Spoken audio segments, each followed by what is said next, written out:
Hello and welcome to Spin Nation. We're the podcast that slices through the noise to reveal the forces shaping Canadian perspectives. Now, as you know, we like to take a data deep dive into how narratives evolve, and we track those shifts across media and social and the influencers that Canadians trust most. I'm your host, Laurel, and as always, I'm here with my co host, Emmanuel. Hello, Emmanuel. Hello, wife Laurel. Hello, husband Emmanuel. Now, we have a number of firsts for our podcast today. So, first off topic is a new one. We're going to dig, pun intended, into mining. And before we get to the business question on mining, we have our very first guest, Lisa Ross. Welcome to the podcast. Thanks so much for having me. I'm so honored. We're keeping it in the family here on Spin Nation. Lisa's my first cousin, but Lisa, I may call her Cuz through this podcast.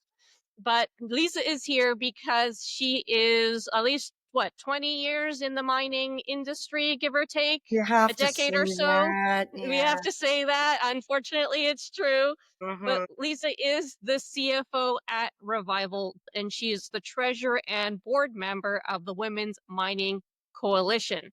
So, Cuz, how you doing? And welcome to the podcast today.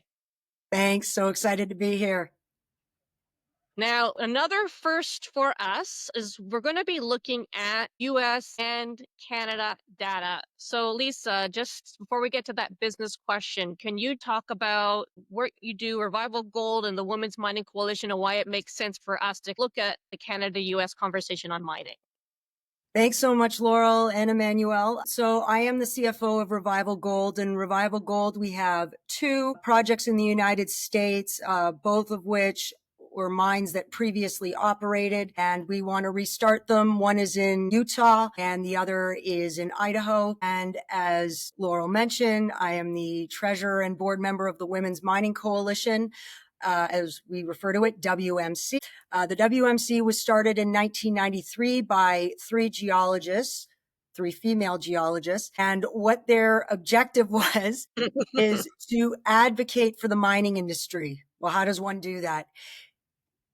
The biggest part of it is every year there's a fly-in to DC, and we will meet with over 200 offices of senators and House of Representative members. And we talk about what is important in the mining industry and how it's so important to the lives of North Americans. And we produce white papers, and our membership is comprised of people from all across the industry in various roles. So if there is an issue that the offices have questions about or concerns about, they can come to us and we can direct them to someone within our membership who has the expertise on the issue. So, Emmanuel, were you looking at the data? Do you want to kick us off with, with this context? So Revival Gold is a Canadian company, right? You're listed? Are you on the Yes, TSX? we are listed on the TSX, and we're also listed on the over-the-counter on the OTCQX in the States. Now, we were talking about this before we went on, but is like a good chunk of the TSX is mining companies. Is that correct? I wish I had the exact percentage, but I don't. But there is a very large number of companies on the TSX in the mining industry. Now, one of the reasons we actually asked Lisa to come on the show with us today is because it feels like mining is going through a change in perception, like we saw with pipelines. And so when we came to you, what was your business question? What is the perception of mining in the US and Canada as well? Do people still think of it as a dirty business?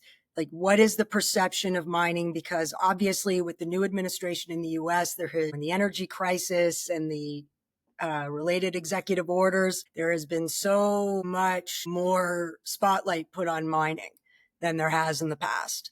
And I'm just wondering how that is translated into people's perceptions. Great question. Emmanuel, speaking of the administration, they seem to be very key drivers in this perception shift. So we took a look at that from a US and Canada perspective. Do you want to kick us off with what we found?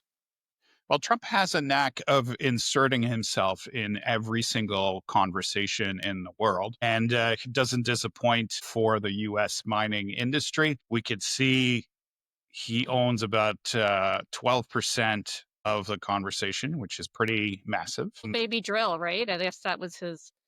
Drill, baby, drill. But also tariffs. And obviously, a lot of complex interaction in terms of managing this new deregulation era with trade war, which has left a lot of folks uncertain in terms of the business and investment picture. So you were saying in the earlier that, go down to DC with the Women Mining Coalition.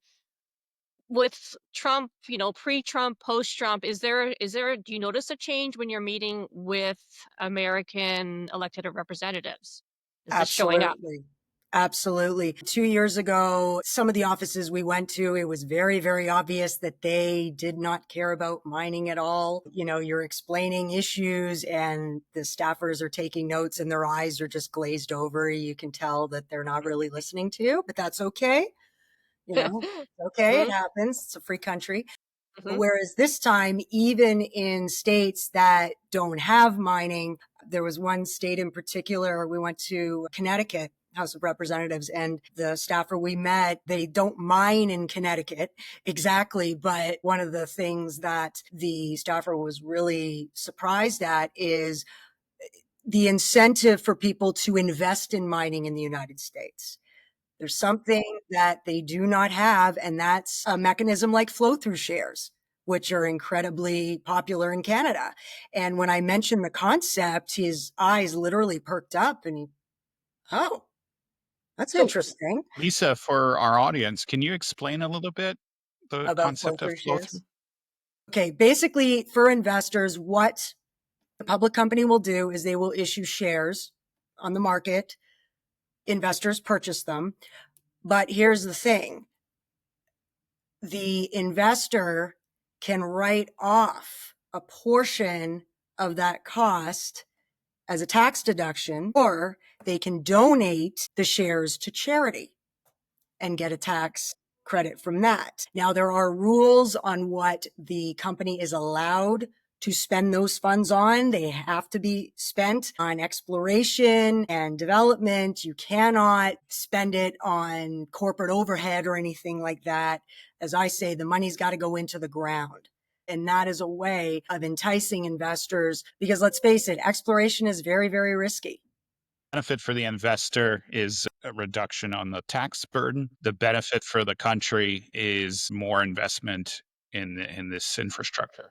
Absolutely. In exploration and finding minerals. and and minerals are a really hot topic. And just to for our listeners to clarify, we're looking at metals and minerals in this discussion. We're not talking about coal. When there is coal mining, and critical minerals is really hot. It's national security. Trump's using this to negotiate with Ukraine, and so it's touching a lot of areas. So it doesn't surprise me personally to see Trump having such a large share of the conversation. So it means for all the conversation of mining in the US, they're mentioning Trump more than 12% of the time. I mean, because Canada's also really ramping up its pro mining rhetoric. So does Carney carry the same weight in the analysis that you looked at?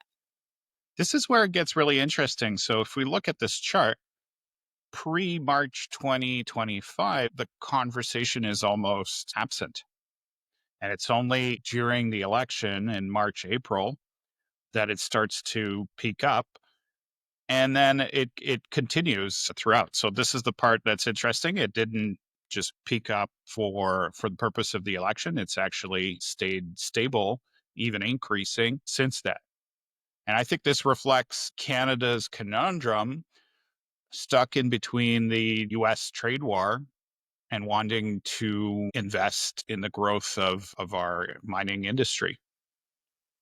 So, Lisa, Revival is based in Toronto. Your projects are in the US, but you still have worked at mining companies over the years who've had projects here in Canada, right? So does this feel right to you also that people didn't care as much across Canada, or is it more around where you lived in Canada, whether you cared? Well, I mean, obviously, our business is based in Toronto, where I'm born and bred. I think that with the trade war and just all of the executive orders coming out of the US, I believe that people know, especially in more rural communities in Canada, where mining has been a source of jobs and economic growth.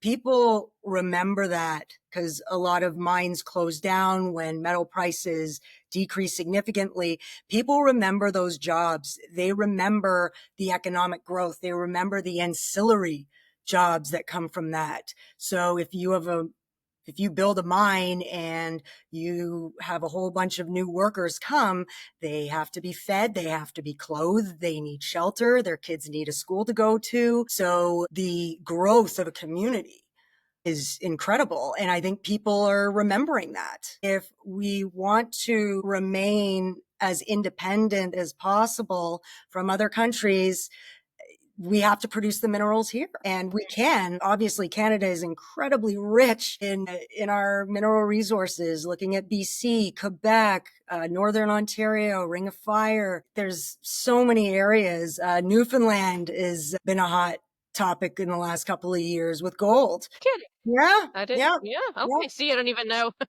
See, is that's the thing. I forget that when you're yeah. in mining, you know these things, and people who aren't in mining, they don't know. Yeah, Newfoundland. Yeah, absolutely. So yeah, it's across Canada. And I think people are just waking up to that. And in the States, I think that because of the executive orders and, according to Trump, the energy crisis, critical minerals are part of that. So that's why the discussion has continued. This, I think, is a really nice segue for coming back to your original business question is what is that perception of mining? Do people think it's quote unquote dirty? As you said, there's benefits as well around job creation. So we looked at some of those particular narratives. So we looked at environment, we looked at Indigenous and First Nations and Native American voices, we looked at jobs. Now we looked at permitting and litigation because this is those executive orders, and also here in Canada, they're talking about Bill 5 and Bill C5, which is supposed to make it easier, I guess, to get those permits. We also looked at litigation. Can you just explain for those who aren't familiar? I think the rest of them, it kind of people can understand what we're talking about. But what is the role of litigation in mining, and why was that important to look at? Well, litigation in the United States, especially, what can happen is a company will go through the permitting process, get a draft plan of operations, do all the environmental work that they have to do, all the due diligence, all the baseline studies, everything. They get a record of decision from the agency that they work with, and then they get sued. The, Ooh, like commencement of who's suing? NGOs. NGOs will sue, and that's what holds up the construction and development of a mine because, a case could be tied up in litigation for years and years. And one of the plans of this administration is to change the rules regarding litigation. Now they're suing because in like they believe that they're protecting natural resources, the environment. So they're Correct. not suing for money necessarily. They're suing No, for no, a purpose. So, correct. Emmanuel, let's throw up the data. Let's look at the US first and look at how these different narratives compare. So maybe, man, you can just sort of walk the people who are listening at a high level what we saw. And then, Lisa, I'd love to hear your thoughts on what really stuck out for you. Right. So we've taken the data, broken it into the categories you just spoke about, Laurel, and into different quarters so we understand how the conversation progressed over the last year or so. So when we start with the environment, it used to be almost 40% of the conversation in the third quarter of 2024. So that would be in the lead up to the US election. It then dropped significantly to 15%, so more than half. But then reignited a little bit, so it's landed in Q1 and Q2 of this year at about 30%. So that shows that definitely environmental concerns were super important. I think it dropped because of the euphoria around the election of Trump and the idea of drill, baby, drill, deregulation. So that's for the environment. In terms of the mining, sort of native indigenous issues, we see a similar pattern. It's only in the US about 7% of the conversation. It dropped during the election and then back to its original 7% share of topic. In terms of jobs, we had the reverse. So it's about 27% in Q3 2024. It goes way up to 41% Q4 and then drops back to 31% or so for the beginning of this year. So let's pause there. And Lise, what jumps out at you just looking at that from the environmental, the Indigenous voices, and then jobs, how that conversation shifted? Well, the jobs, I think, if you look at a state like Idaho as an example, take a guess at what the population of the entire state is. Just take a stab. 1 million. Okay. 2 million. And Idaho is a big state. So they're spread out. The population is spread out. So you have, and a lot of states are like this. You have a lot of rural communities. And as I mentioned earlier, when mining was prevalent back in the day and a lot of mines closed down because of the drop in metal prices, people remember those days. And, the young people have to leave those communities because there's nothing there anymore. So that's, I think, the narrative changed on that because it's economic growth and jobs. We're not talking minimum wage jobs, equipment operators, people in the trades. The money that you can make by doing the work is pretty amazing for when you get in. And in fact, in our Idaho community, we host an open house. And the questions they always ask, how's the drilling going? When do you start construction? And when can I sign up for a job? So that is showing more obviously across the country based on the data. But I think people are realizing that the roadblock is the bureaucracy in getting permitting done.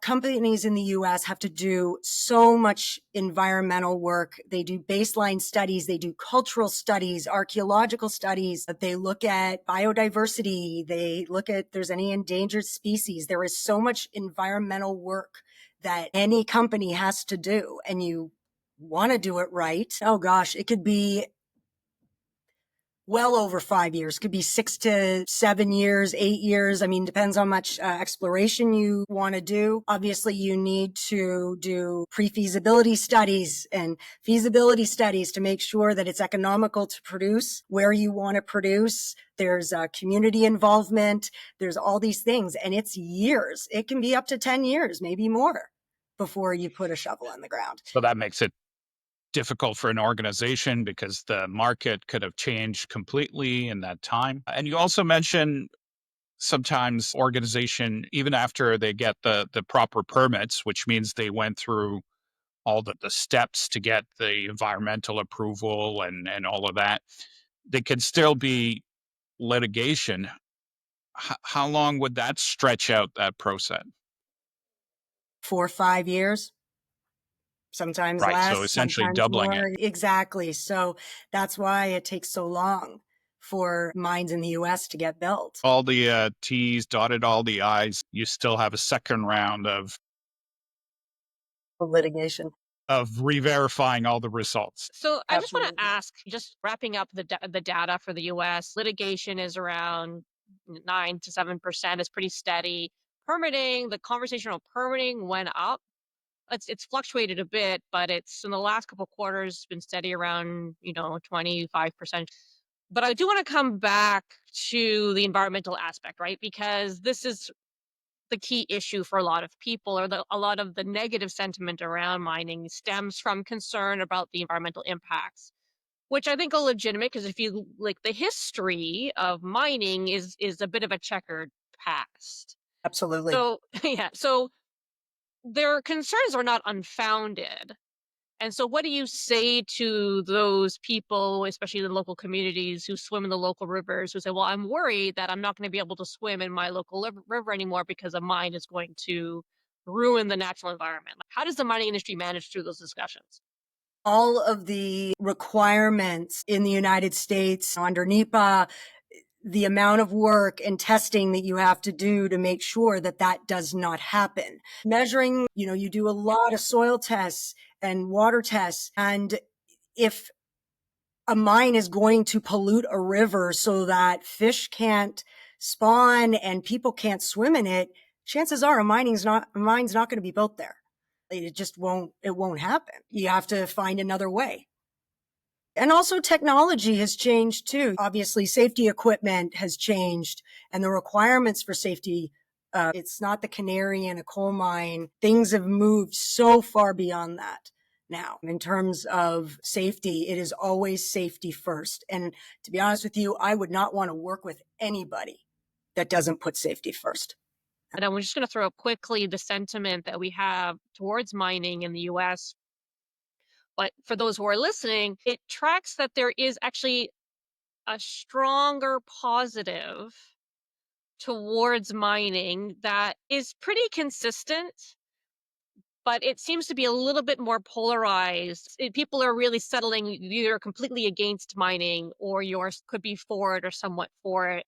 So I think for the mining industry going forward, having to navigate those people who are just fundamentally going to be against mining, really the effort's going to be on you, the mining owners, to make sure that you're on the ground, making sure the local community understands what you're doing to protect them, protect the environment, but also the growth and the jobs that you're bringing. Okay. So we got a bit of a feel now. The US, very pro mining. Of course, the environment is a big concern, but the history of mining, we understand that. Let's look at the Canada data because we want to see, is it the same or Canadians as positive on mining, or what are their key concerns about mining? What are the issues or the topics they're talking about on mining? So Manuel, let's look at Canada. Throwing this up, what do you see here that you want to highlight for our people who are listening? So, in terms of interest in the environment, it's about half of what the US, and it didn't cycle as much as a result of the US election. So it's pretty steady over time. In terms of First Nations, it started as a low level conversation, about 14%, but it's actually been rising significantly. It's now at 24% in Q2. So Wow, that's gradual increase. So something to keep big. our eyes on, big Yeah. change. Um, in terms of jobs, it's been steady in the 30s throughout the entire period. And litigation is actually down. So it was a 15% in Q3, and it had dropped. It's around 6% now. So those are the two big changes. And in terms of First Nations, up, and in terms of litigation, down. But let's remember one big significant change overall is nobody used to be talking about mining, and now it's on everybody's lips. True. So, Lise, from the industry point of view, does this track? Does anything jump out at you? Well, before, when I did work for a company that did have major operations in Canada, the experience with those mines that I had is you need what's called an IBA, an impact benefits agreement, with local First Nations, Indigenous communities. And those impact agreements can mean many different things. Sometimes shares are given to the community, public shares of the company, could be requirements for jobs or charitable donations. And basically, at the end of the day, you can't come into somebody's community and just mine because you feel like it without having the conversation with the community. What's really top of the news when we're recording this, which is on the 17th of July, Bill C5 federally, Bill 5 provincially. I think this is where the First Nations communities are worried about is that the fast tracking that is embedded in these bills is going to potentially, well, they're being told, no, no, no, it won't, but are they going to lose that right and that ability to, benefit from the mining? But that's, I can say globally, not just here in Canada, that idea of free, prior, informed consent is a very contentious issue for Indigenous communities and development. Can they say no? So I can see the First Nations voice is incredibly strong here in Canada, where it's, what is it, like 7, 8% in the US? Very big difference. Yes, absolutely. And people are able to raise their voices now. And I don't think a company will get very far cutting corners and not dealing with the community. I think it's the bureaucracy and how long things take in terms of reviews. That is what is slowing things down. I don't know as much in terms of the bureaucracy in Canada as I do in the US, but there should be a time period. Okay, you have 30 days or you have 60 days to respond. Yeah, I would say one big change that's going to happen in Canada is just looking back 6 months ago, nobody talked about mining. So now there's an increase in attention, and it's going to be a double edged sword for organizations. So obviously, great that we're having this discussion, that as a country, we're looking at mining as an important pillar of our development. But this will also mean that because all the focus is there, a lot of communities, whether it's First Nations or local communities or environmental groups, are also going to get increased attention. So my word of caution for all of the mining organizations and the mines in Canada is to make sure to increase your community relations and that you broadcast that collaboration to make sure that people understand all of the efforts that are being made to work smoothly together with communities. You can go on any streaming service and in 10 seconds, you can find documentaries that do not paint a great picture about mining. However, what we need to do as an industry is we need to show the benefits of mining and how impactful it is on our everyday lives. Everything you touch practically has a mining component to it.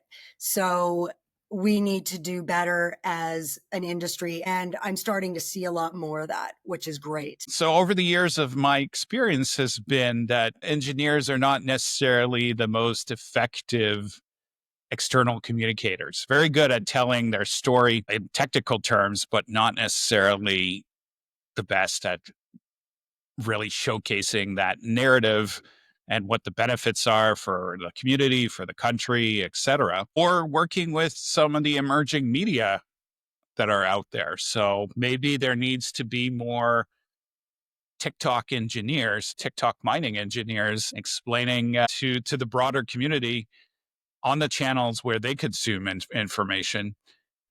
Absolutely. Absolutely. And we're starting to see that mining companies are showing up on TikTok and showing what mining is and how it impacts our daily lives because it impacts everybody.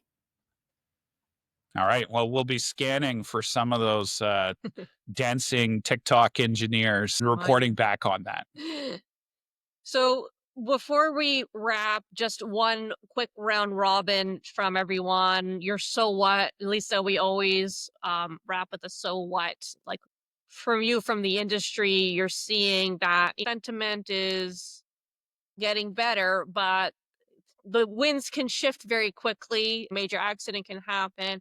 So how can the mining industry leverage what is currently a very welcoming and more positive approach or viewpoint of mining to reinforce the value that you're bringing overall to the community, recognizing that there are clear environmental safety risks that you have to navigate? I heard from Congressman Stober from Minnesota, and I like the expression he used. We are pro mining environmentalists. So you have to have both. You have to have both. And that's what mining companies are doing to promote themselves as not just obviously digging for metals and producing them, but minimizing the impact on the environment and the surrounding communities and doing whatever they can to benefit those communities. Great. Manuel, what's your big takeaway? You're so what with all this? Well, I think everybody should really monitor the sentiment over the next few quarters and years. We had a lot of euphoria in the U.S. with the change of government, deregulation, and the topic shifting to the critical minerals.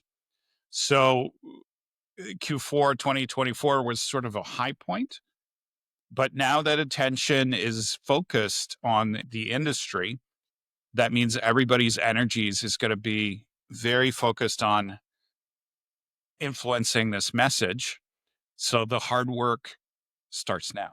Good takeaways. For me, it is how different you need to approach this in the US versus Canada. So we see in Canada, the environmental narrative is shrinking. And even just, I think last week, David Suzuki did a big interview, essentially throwing his hands up and saying, we're screwed. That's it. I mean, for Canadians, he was the voice, the man on climate and environmentalism, but the Indigenous and First Nations voices and recognizing the importance that they play, the minerals are on their lands, and that those voices should not be pushed aside but brought into the discussion. But to Lisa's point, it has to be done in a way that still is efficient, because you can only hold these things up for so long. As long as the hard work is being done to protect the environment and making sure that there is wealth creation for Indigenous communities, really that has to be the key plank that you're pushing from the Canadian perspective. While in the US, it's different. We're not seeing Native Americans and Indigenous voices as strong there, but the environmental voice is very well established. So again, as you're saying, what is being done to protect the environment is got to be front and center alongside that wealth creation for those small rural communities that have been struggling because those mines have closed. So there's a different strategy that needs to be employed in Canada versus the United States. And I just Well, want to add one more thing. please. Sorry, Laurel. Just want to add one more thing. Doing all of that with the number one priority, safety. Safety. Safety first, always. 100% safety first. Super interesting stuff. We would love to have you back, Lise. Maybe we'll check in again, see how this has progressed. You're going to get out there, start setting up your TikTok. I know you have a TikTok account, but I know you do dancing and you're not actual real dancing, not TikTok dancing. Hey, I'm a dancer trapped in the body of an accountant. What can I say? You absolutely are. The accountant who spins and kicks. All right. Thank you, everyone. We will see you next time. Thanks, Cuz. Until next time. Thanks, Cuz. Thanks, husband.